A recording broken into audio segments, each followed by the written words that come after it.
Hi, my name is Dr. Lauri Baker, and I'm at the University of Florida Center for Public Issues Education in Agriculture and Natural Resources.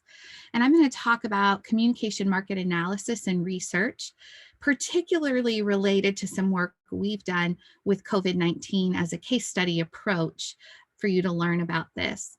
A little bit of my background first, tell you about my roots.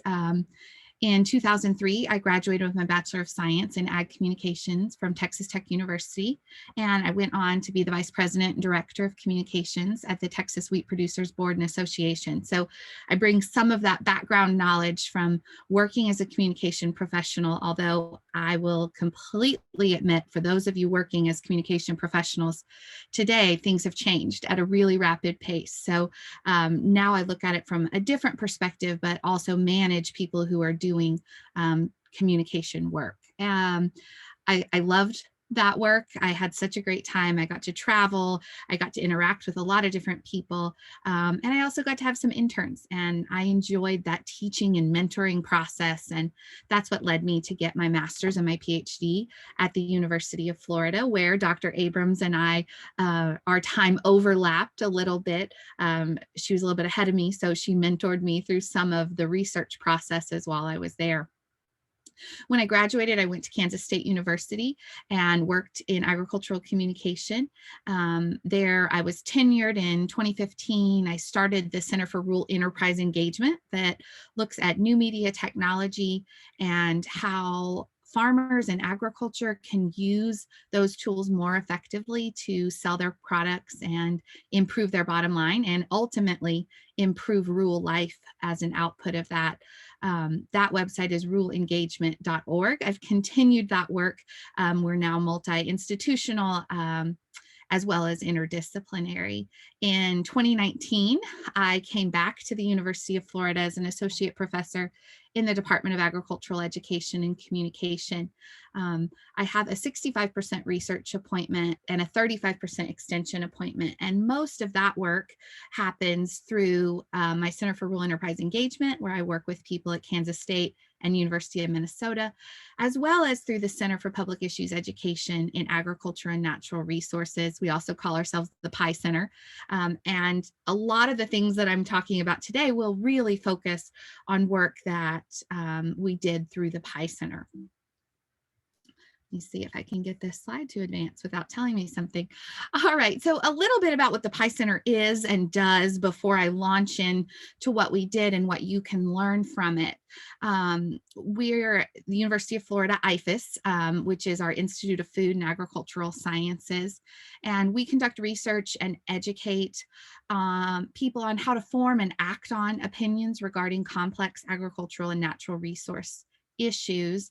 We encourage informed decision-making through research, education, and outreach. And you'll notice those three things are a part of the tripartite mission of the land-grant institution. So we kind of try to go back to that as our focus and our mission of all the things that we do. So I simply say that for you so you can keep that in your mind as we're talking about some of these things. The businesses and organizations that you work for likely have a different mission. But as you're considering your marketing and research analysis, you really want to reflect on those goals and mission of your organization or your business. So what are our objectives here today? We're going to talk about the role of the leader in strategizing and planning market research and analysis, what we can do in-house and what we farm out, and the value of communication market analysis and research. And Dr. Abrams asked me to talk about how this looks in the real world. I'm going to carry that throughout. And bring in some of the things that we've done as an example for how this might work. We've also done a lot of other projects through this center and other centers that can relate, and perhaps when we meet live, we'll be able to discuss more of those things. So why and what did we do here? Well, what really happened is in February, we were discussing what our platform would be for the next year. We'd done some work in January strategizing, and our center typically has one big research project per year, or sometimes they carry over multiple years of an issue that we really are able to focus in depth on. And we were trying to decide what that issue would be in January, and we made a decision working with our advisory board and our advisory council. Um, it would have been fine. I wouldn't say it was one of the things I was the most excited about. And then in February, we were kind of watching what was happening with this coronavirus and seeing the impacts it was having in other countries, and kind of feeling like, gosh, this is coming. And we should probably be on the front end of measuring what's happening, figuring out how this relates to our target audiences, which are typically ag and natural resources, but a bunch of different facets within that. So policymakers, leaders, communicators, extension agents. So what are they going to need to know to make informed decisions about this virus that's coming? And so we also knew it was going to be really communication rich. People were going to be making a lot of decisions. I don't know that we really knew how big it was going to be, but we did a pretty quick shift and realized this would be what we were going to focus on in 2019 and 2020, as it were. So after we kind of made that decision, the leaders within our teams started working on this. And so just a little bit, as you're thinking about how you would plan market analysis and research, what the role really is of a leader in this context. Well, they strategize the big picture, right? Which is a lot of what you're doing as leaders in your organization already, and you see people around you doing, but really determining the why. And for us, as I kind of explained, we saw that bigger picture coming, that there were some implications related to communication, related to policy, where our stakeholders were going to need better data to make decisions about how they were going to communicate about this issue. The leader also does delegation and managing of the work. They also find the team. And so this overlaps a little bit with what you might outsource and what you can do in-house. Is it really depends on the strength and the capacity of the people that you have on your team. For this project, we outsourced, I want to say nothing, very little if we outsourced things. It was an all hands on deck. Everyone within the center touched this in some way or form. But as we were planning what pieces we would do and how we would carry out this work, we did really look at who we had on the team already and how they would be able to do this work. So in our big projects where we're able to do everything that we really want to, or the majority of the things that we really want to, we typically have the research portion. Sometimes that includes a lot of secondary data. Sometimes it includes primary data, typically for us. And then we think of the output pieces that will come from that. And I'll talk more about the outputs along the way. But at that time, we really did look at our team and say, I think we have the capacity, we have the energy, we have the need to focus on this within our team. And we had researchers and we had communication people working on it too, as well as students in our role. We end up having a lot of students. We certainly pay them to work for us, but also the leader has to find the money. And sometimes that's difficult, and that enters into this value discussion that we'll have along the way. In the case of this project, we felt like we did have the money that we could do it ourselves, at least those initial rounds. And we did do the initial rounds within our center funds. But after that, we sought support for the UF-IFAS research dean to see if he would support this work, at least related to collecting the data specifically. We absorbed a lot of the costs related to the communication pieces because we realized it was really important for our mission. And it also would be a big demonstration piece for us to get the next dollars after this. And I'll talk some about that along the way, but we're continually seeking grants to further the work and do even more with it. The leader also needs to make sure all the parts are completed, are done well, and are done within the designated time frame. In this one, we were setting our own time frame, but we often do work for clients or for grants where that timeline is already set, and we really have to make sure we deliver when we say we will deliver. And also reevaluating along the way. There are times when things don't work or we need to toss something out and restart over. And so the leader has to make some of those decisions in real time as well. I would say for this project, we really had two leaders. I led the research effort and coordinated with the staff, but our center director for PI really managed the money piece, helping delegate some of the time of people within the team and helping communicate some of that value beyond just the research piece. So we certainly work together, meet regularly. Another faculty on our staff also helped play some of that leader role where needed too. So getting started, what do you do when you think, here is a big problem, we need data, we have to find out more information in order to create quality content in the end? Well, getting started, it really makes a lot of sense to do what we call secondary data collection. I'm not sure how much you've talked about some of those things, but to really find out what others have done in this area and on this topic specifically.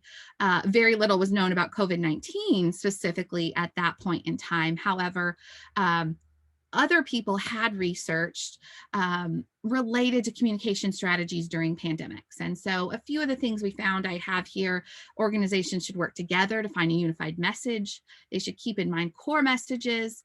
They shouldn't use scare tactics and instead should work to inform the public properly about the outbreak. Our previous work looking at mosquito control had a lot of these implications as well. And really a balance between saturation and reporting realities to make sure that the noteworthy moments were taken seriously, and trying not to overwhelm audiences with messages. Also considering all of communication and not forgetting about some of those disadvantaged populations. And all aspects of communication strategy should matter in determining that outcome. And just one example here, there was a study using heat maps that described the sphere cases and confident languages in communication messages to encourage greater intent for future vaccination. And again, vaccination was one of those things we were concerned about as a public health issue and helping communicate some of those messages. So that's just a smattering of some of the things we found. We also pulled in a lot of things related to theory to build better questions, but wanted to give you some highlights on that area. So where do you find this information? Your library databases will be an excellent source for you. They pay a lot of those fees for you so that you can have access to scholarly research in this area. Google Scholar is also a great place to look, but you probably need access through your library to get some of those sources. And there are certainly specific journals, depending on your topic, that you might want to go to directly. On this kind of topic, something like LexisNexis, sorry about that. LexisNexis might be helpful to you as well, because we were really also seeking popular information on this topic area, because not that much had been done, particularly related to coronavirus at that time. Pew Internet Research is also a great source. Gallup is a good source. For us in this instance, I regularly have been attending the Gallup polls. For a while, they were doing them weekly, having small webinars about what they found to see what questions we could ask that were different to add value, or if there were some we wanted to repeat within our own context to figure out how those affected our audiences in particular, and personal context with researchers and communicators in this specific area. Let me tell you a little bit about what we have done so far and how we made some of these decisions along the way. So far we have completed a public opinion survey March 13th through 15th, a survey with ag and natural resource leaders specifically. My time frame got cut off there on that one, but that one was actually started March 14th and ran through April 21st. It took us a little bit longer to get that population. public opinion number 2, which was March 16th to April 21st, and public opinion 3, which was July 23rd to August 9th. We have some more plans that I'll talk about, but you'll notice these are all surveys. And as we were trying to decide what would be the most appropriate method, there certainly were some things that it would have been great to sit down in a room with people and do interviews or focus groups, or do them in an online situation, certainly as this virus has progressed and we needed to isolate at home and some of those kinds of things. But we also knew that we wanted to make generalizations to entire populations. So in the case of the public opinion surveys, we sampled around 1,500 people for each of those. The numbers of usable responses vary a little bit, but we knew that that was enough for us to generalize to the entire US population. And we knew that we were wanting to position ourselves to be able to make some of those generalizations. With the ag and natural resource leaders, we had to work within who we had access to. And so we sampled through an international organization that works with ag and natural resource programs within states and within 11 different countries, 42 different states. So that was kind of our in with that group. It wasn't a sample we could pay for very well because databases just don't have enough of that specific group. So that's how we made some of those decisions. And of course, we made decisions related to questions and theory based on what our literature review said. All right, Dr. Abrams said she thought that you would be really interested in hearing what some of our data found. So this next section, I'm going to really talk about what we found across these 4 different surveys. Some data points we had in some and some we didn't have in all 4 necessarily. And along the way, I'll try to talk about some of those major objectives too, so you can see where we made decisions related to questions, related to teams, related to the outcomes that we were interested in. So I've broken these down. This is not even close to all of the data, just some highlights, but broken them down in communication concerns. So let's start there.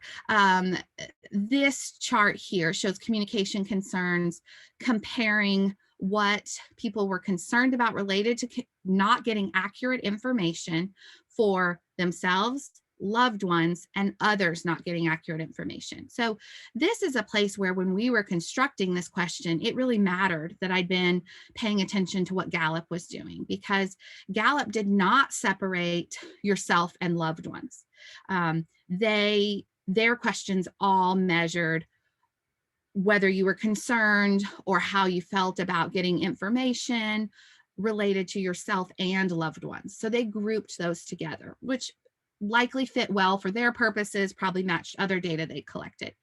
But for us, in some of the previous literature, we really saw that loved ones were a separate construct, that people sometimes felt differently about their loved ones than they did themselves. And so we separated those, and we also separated others.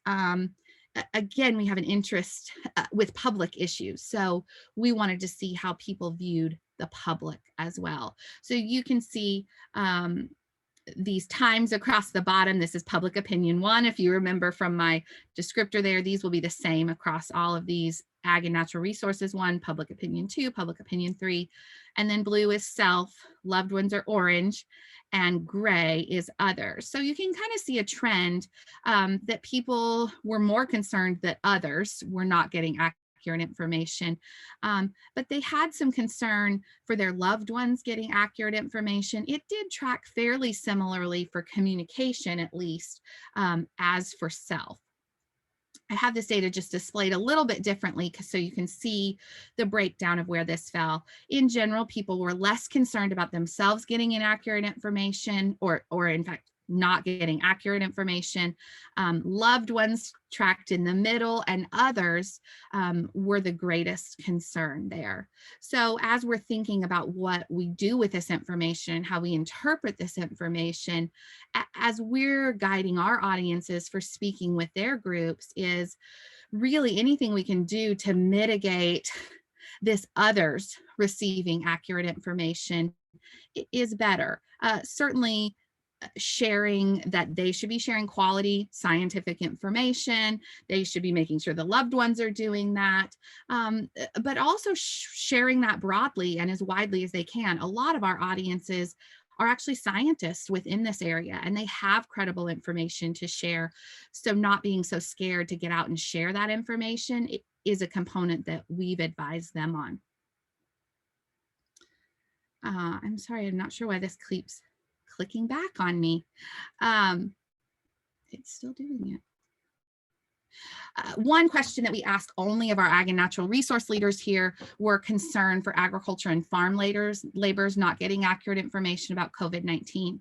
And so this is an area where we included this question in a specific subset because we knew that our ag and natural resource leaders had the power to communicate with these groups. So we really wanted to identify something specific in this group. It wasn't a question that would work very well or make a lot of sense for the general public to answer this type of question. So as you're kind of tailoring that, even though we wanted data collected across a lot of different audiences, it was important for us to really understand some specific needs of some of these audiences. So that is something that we collected just from that one data point.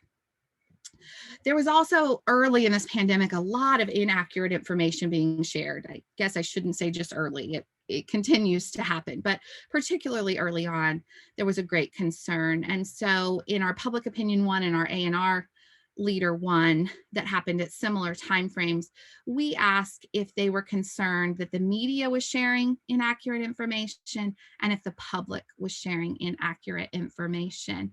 And you'll see both groups were concerned about the media and the public sharing inaccurate information, more concerned about the public in both cases.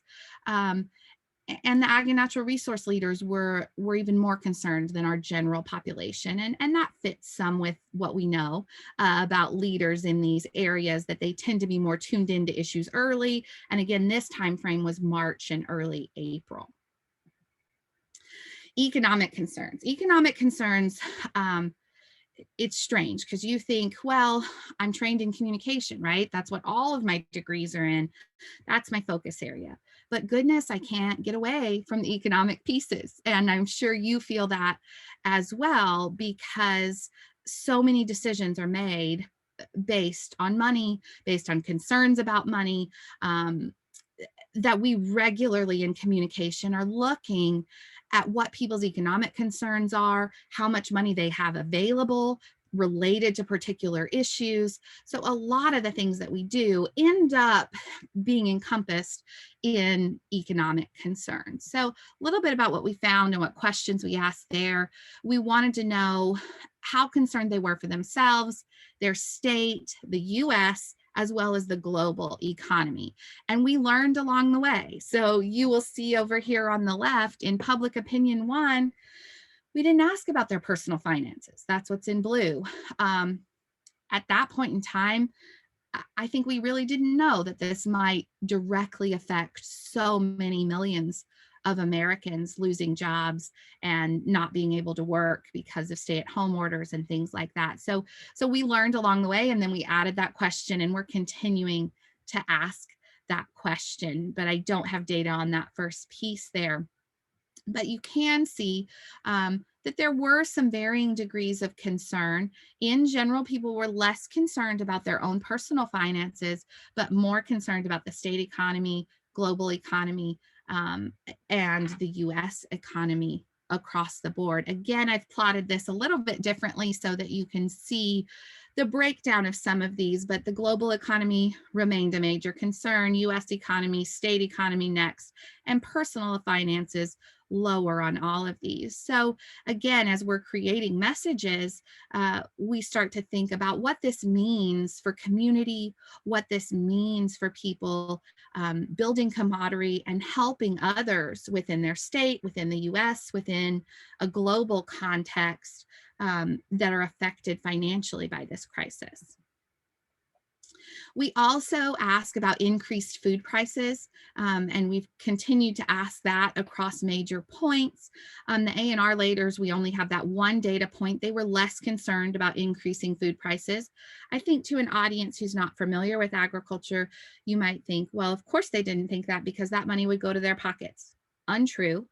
um, Very little of the income actually trickles down to agriculture specifically. It's taken up in a lot of the other vertical integration of the market. Um, so it wasn't that they were thinking, oh, well, that money will come to me if food prices increase. But rather, I think they understand more how food prices work and how relatively little we pay in this country for food as a part of our disposable income. But you can certainly see as the pandemic has continued, an increase in food prices has been a concern for many people. We also wanted to ask about the impact on small businesses and farmers and ranchers. We had this again was a thing that came up later in discussion. So we have it for public opinion 2 and public opinion 3. Major concern for small businesses, also large concerns, although, it looks a little like they're less concerned, but the high concerns here for farmers and ranchers still are at 88% and 90.2% of people. You'll also notice as I'm presenting this data that I'm presenting the percentages here. And we did a lot of what we call branching with these questions. And we tend to do that a lot when we know we're going to be creating messages for the public, but we also have an academic interest in these constructs. And so when we're reporting things to the general public or classes like this, typically we are reporting those yes, no percentages. So the percent of people that said, yes, I'm concerned about this issue versus the percent of people that said, no, I'm not concerned about this issue. But for academic purposes, we also ask them how concerned they were if they said they were concerned, so that we could build some additional scales and do some additional things with that data. That may or may not be a concern for you as you're planning your market analysis and communication. You can keep surveys much simpler if you're asking yes, no questions of people. And those are easier for members of the general public to understand rather than us reporting a mean and a standard deviation that takes a little bit of understanding and some more interpretation in that context. A few other highlights from the survey I'll go over, and then I'll talk more about our outputs and our work in this. So in public opinion 1, we did ask if a vaccination were available, would you get it? 80.3% of the people at that point in time said yes, that they would get it. We've broken this down a little bit more to see who those people are. And there were some things related to how they valued and trusted science that made a difference in that decision. I'll talk more about what we're doing in the next round because we are collecting even more data on this. And I will note, perceptions of what a vaccine would look like in March and April are likely very different than they are today when our new study's going out. But at this point in time, people were on board with getting that vaccination. In public opinion 2, we added some of these social distancing beliefs. That was the first time that we had even heard this term of social distancing beyond those of us that just wanted a little personal space. It became a part of vernacular across the country. And so we added that in and we built in a lot of different constructs related to people's behavior and why they made these decisions. The high level point here is that 80.6% said that they wanted to do what scientists and healthcare professionals thought they should do related to social distancing. And again, we work a lot in science communication and helping people understand the science and interpret the science. So for us, we felt like this was a really good indicator that if we can just get the right scientists in the right circles to communicate some of these messages, that we might be more successful.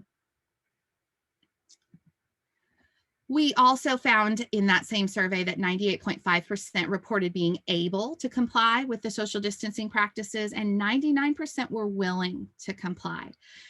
Those numbers seem really high compared to what we're seeing in the media, right? And we will continue to measure these over time, and we have done that in both survey 3 and we will in survey 4. But we're also looking into what this means for those that aren't following it, because we see a lot of those radical kind of people on the news conveying their ideology, whereas across the board, the majority of our data says people are trying to do the right thing, they want to do the right thing, but they are concerned that they're getting inaccurate information, and that affects what they're able to do. The value of this kind of work.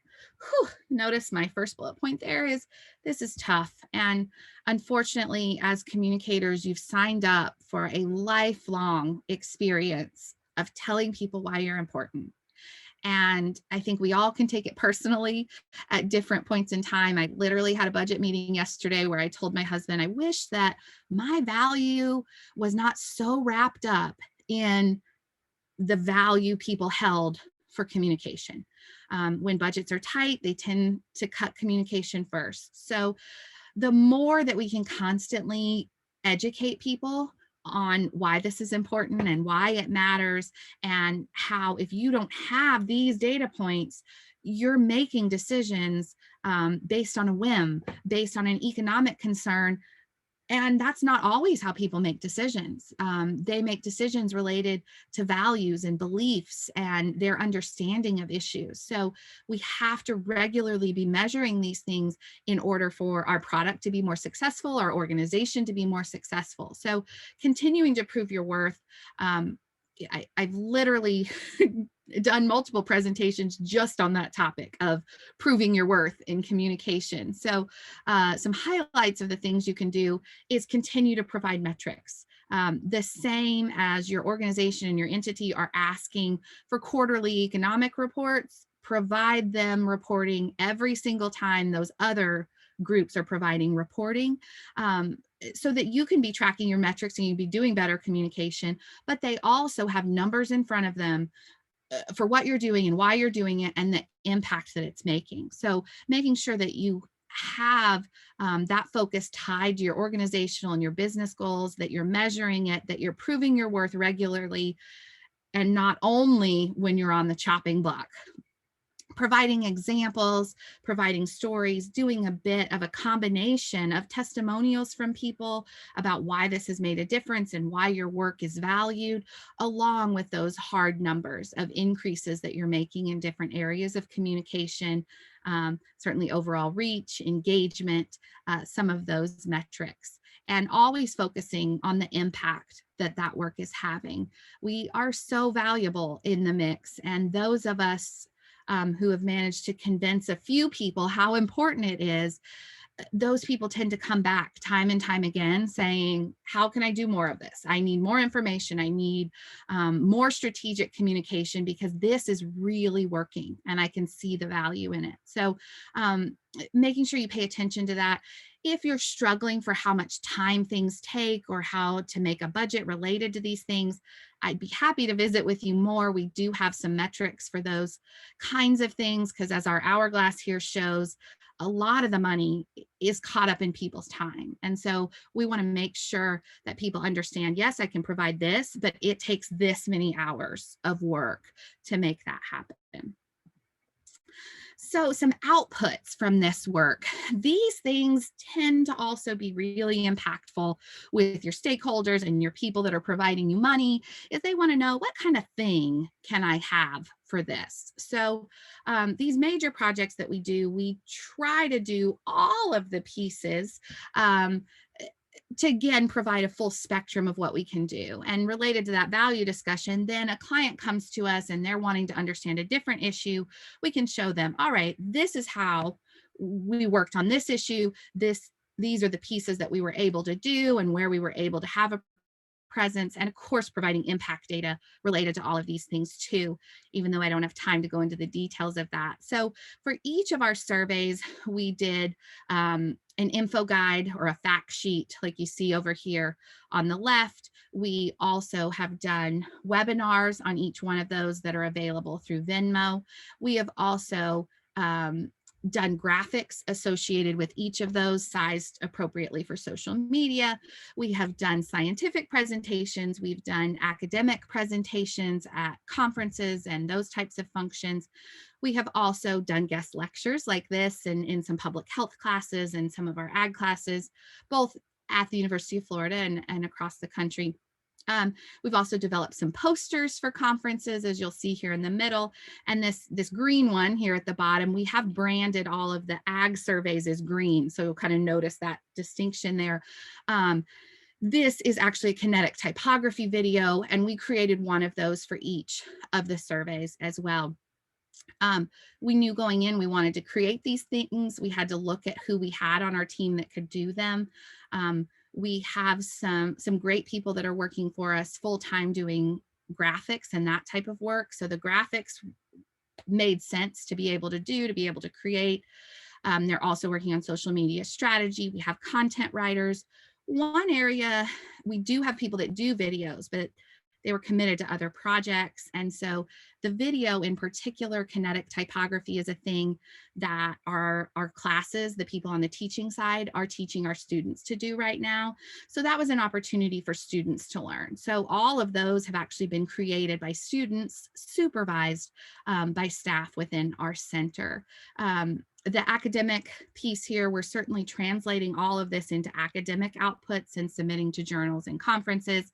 That turnaround is just a little bit slower. So, and again, we're holding off on some of those larger scales and bigger meaning pieces for the journal articles, whereas we're reporting predominantly percentages and that type of thing for all of these public outputs, excuse me. All of this lives on a dedicated landing page we have for COVID-19. The website's there. If you get a chance before we speak on November 10th to peruse the website, there might be additional questions you have about how we did something or why we did something. All of the webinars were geared, had specific questions that they answered that you can explore. You can watch all of them if you have the spare time. You likely will not between now and November 10th, but you can spread that out as well. All of this does, as I mentioned along the way, align with our overall strategy. And that's really the part that you have to remember when you're deciding to conduct market research and do this type of analysis. For us, it ties back to our mission of teaching research and extension at the Land Grant Institution, communicating public issues, providing value to our stakeholders along the way. All of this is connected, I didn't mention it much, but to our social media strategy. So all of those pieces are in our content calendar for when they roll out. The webinar date is typically our first launch date. And then we roll out things in the weeks after related to rolling out the video and the infographic and all of the other social media graphics to pull out some of those key points. And of course, we're measuring and tracking all of that engagement and impact along the way. And again, these are the questions that we share public strategy on, those that were built in that yes/no format where we can easily report percentages. The academic things are taking a little bit longer. We've also had the opportunity to embed one thesis and one dissertation into some of this work, so that's allowed us to do more. Some of the things I didn't talk about today, we have more data currently on channels and sources for communication related to this outbreak. Most of that was in the first webinar. If you have a specific interest and want to watch that, including preferred sources. A lot more vaccine data. We've collected cultural implications. We're working on submitting that to a journal right now. Mental health implications, more in depth on food shortages and food choices and local food. We also have data on how prepared people were in different sectors and public relation indicators specifically for the CDC throughout this crisis. As I mentioned, we have other funding. We did just get a large AFRI grant to look specifically at the food supply chain disruption and behaviors related to food and food choices and the diffusion of innovations along those alternative food channels that we've seen. So that work will be coming out in the next 2 years. We are doing a fourth round excuse me, of public opinion data. It'll launch in a few weeks, has some more cultural implications, but it focuses very heavily on vaccines. Now that we know a little bit more about what these vaccines might look like and how long we're going to have to wait for them, we have a lot more in-depth questions related to that in preparation for hopefully being able to provide messaging to our stakeholders to help people understand the vaccination process and understand why and when they should get it. We're also continuing to seek more funds to do more outreach, as well as hopefully adding some of those qualitative pieces that I mentioned we didn't necessarily have time for as fast as this was moving, but also it requires more funds, and we didn't have the funds for that either. I would be happy to answer your questions. I will be live via Zoom for class on November 10th. Feel free to email me as well, and view certainly our landing page for the PI Center to get all of the webinars and videos and outputs as those become available. I also put ruleengagement.org there. We've done some things related to our Center for Rural Enterprise Engagement and COVID-19. In that case, looking specifically at how producers can shift to online selling if they found themselves in a situation where they weren't able to sell to their regular market. So I look forward to visiting with you on November 10th live. Bring all your questions. I hope that I covered the major objectives that Dr. Abrams wanted, and we can just use that time to expand more on what types of questions you have related to this work. I look forward to seeing you soon. Thanks. Bye-bye.